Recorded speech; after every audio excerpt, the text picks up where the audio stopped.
नमस्कार, मी पंजाब. 3 दिवस राज्यात ढगाळ वातावरण राहणार आहे, म्हणून हा अंदाज लक्षात घ्यायचा. फक्त कुठंतरी अवकाळी पाऊस पडेल, पण सर्वदूर पडणार नाही. त्याच्यामुळे कांद्यावाल्यांना घाबरायची गरज नाही, विटवाल्यांना घाबरायची गरज नाही. पण 18 तारखेपासून, आता 18 एप्रिलपासून ते 24 एप्रिलपर्यंत राज्यात उन्हाची तीव्रता वाढत जाणार आहे. 44-45 अंशापर्यंत अकोला, नागपूरकडला पारा जाणार आहे. मराठवाड्यात देखील बऱ्याच ठिकाणचा 42 पर्यंत जाणार आहे. म्हणून हा अंदाज लक्षात घ्यायचा. राज्यात सांगायचं झालं तर 18 तारखेपासून उन्हाची तीव्रता वाढत जाणार आहे, म्हणून हा अंदाज लक्षात घ्यायचा.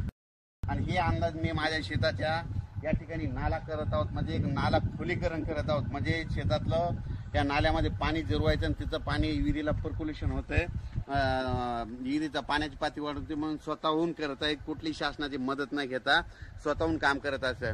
खरं तर शासनानं सगळ्या शेतकऱ्याला असं करून द्यायला पाहिजे, पण देत नाही, म्हणून सगळं स्वतः करत आहे. आणि या ठिकाणी मी शेतकऱ्याला अंदाज देखील दिला. धन्यवाद.